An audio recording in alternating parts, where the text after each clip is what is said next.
Hello welcome दोस्तों, आइए अगर हमारे देख रहे हैं आप, मैं रवि कुमार एक बार फिर से नई वीडियो में हाजिर हूँ। दोस्तों आज की इस वीडियो में हम बात करने वाले हैं आईटीआर क्या है, कौन भरता है और इसको भरने के क्या बेनिफिट्स होते हैं और कैसे भरना चाहिए, और अगर आईटीआर भरते हैं तो इसका और क्या अच्छा बेनिफिट हो सकता है, जैसे लोन लेने में क्या बेनिफिट हो सकता है। तो दोस्तों इस वीडियो में हम आईटीआर से संबंधित सारे पॉइंट्स को कवर करने वाले हैं, तो इस वीडियो को आप पूरा ज़रूर देखिए तो आपको कंप्लीट इन्फॉर्मेशन मिल जाएगी। दोस्तों सबसे पहला प्रश्न आता है कि आईटीआर क्या है।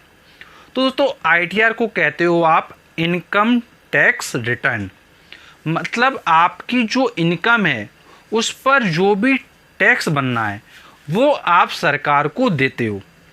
मतलब सरकार को आप बताते हो कि आप इतना पैसा हर साल कमाते हो और उस पर जो भी टैक्स होता है सरकार के अनुसार वो टैक्स आपको देना पड़ता है।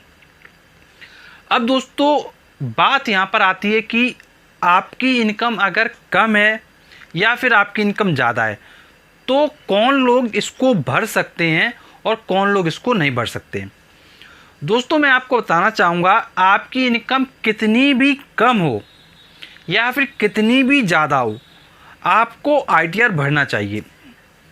दोस्तों आईटीआर भरने की जो सीमा है उसको आप ज़रूर समझें।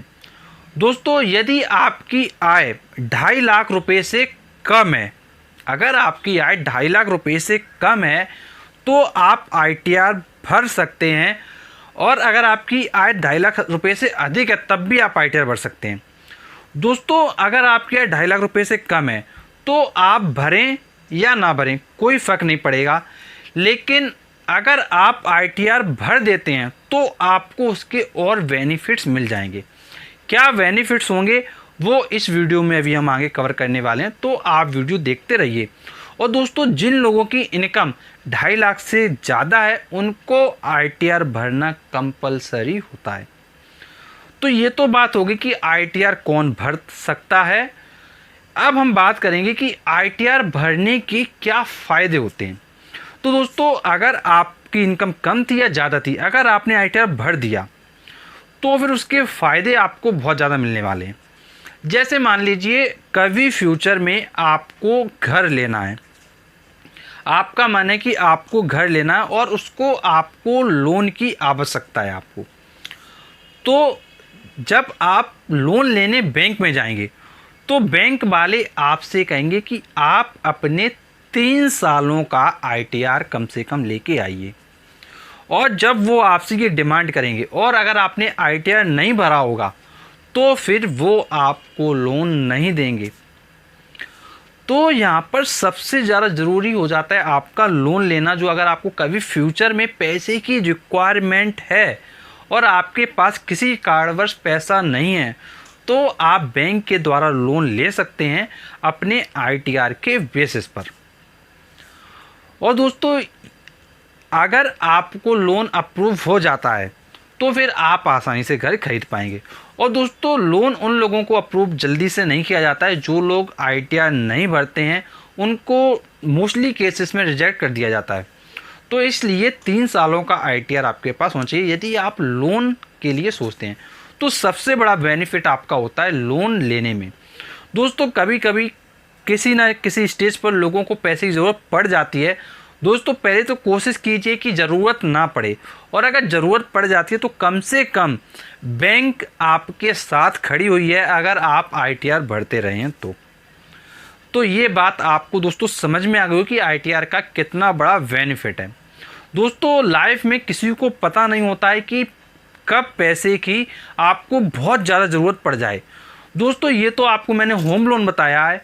दोस्तों और भी लोन्स होते हैं बैंक्स में, जैसे आपका पर्सनल लोन है जो आप अपने पर्सनल चीज़ों के लिए ले सकते हैं, तो उस लोन को भी आप ले सकते हैं। यदि आपको कभी इन फ्यूचर कार लोन लेने की ज़रूरत है तो आप कार लोन भी ले सकते हैं। तो दोस्तों जितने भी लोन्स वगैरह हैं वो सब आपके इनकम के बेसिस पर दिए जाते हैं। और दोस्तों इनकम शो करने का तरीका होता है आपका आईटीआर। तो आईटीआर आपसे ज़रूर मांगा जाता है जब आप लोन की बात करते हैं बैंक में जाकर।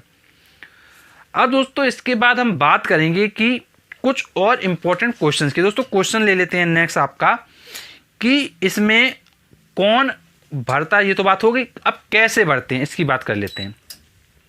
दोस्तों यदि हम ITR की बात करें कैसे भरते हैं, तो दोस्तों इसको आप ऑनलाइन माध्यम से भर सकते हैं और आप ऑफलाइन माध्यम से भर सकते हैं।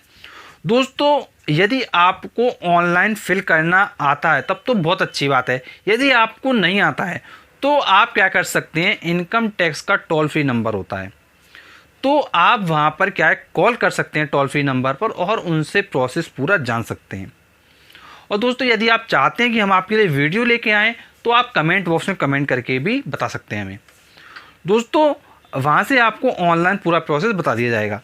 और दोस्तों यदि आपको फिर भी प्रॉब्लम होती है तो मोस्टली लोगों का क्या देखा गया है, मोस्टली लोग क्या करते हैं, या तो CA से भरवा लेते हैं या फिर एडवोकेट से भरवा लेते हैं ITR का फॉर्म। तो वो लोग आपका फॉर्म भर देते हैं, बट वो चार्ज लेते हैं, उसका आपको कुछ ना कुछ जो उनका चार्ज होता है, जो भी उनका पेमेंट होता है वो फिर आपको करना पड़ता है। तो दोस्तों ये तो बात हो गई कि आप ITR कैसे भरेंगे। अब दोस्तों नेक्स्ट प्रश्न आता है कि जो लोन की सुविधा है उसको कौन ले सकता है।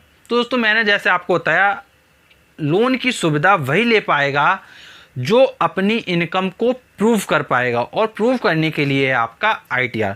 तो लोन की सुविधा हर किसी को नहीं मिलती है, उन्हीं को मिलती है जो लोग ITR वगैरह फिल करते हैं। दोस्तों जैसा आपको पता होगा, जो लोग गांव में रहते हैं या कम पढ़े लिखे होते हैं, वो लोग कहते हैं कि हम बैंक में गए, हमने लोन के कहा तो उन्होंने लोन नहीं दिया। आपने ऐसा कई बार सुना होगा। तो दोस्तों उनको लोन क्यों नहीं मिलता है, बिकॉज वो लोग ITR वगैरह फिल नहीं करते हैं, तो इसलिए लोन उनको जल्दी से नहीं मिलता है। अगर ITR फिल करते रहेंगे आप लोग तो ऑब्वियस सी बात है कि बैंक को देखिए क्या है, बैंक को लोन देने के लिए कुछ ना कुछ प्रूफ चाहिए होता है।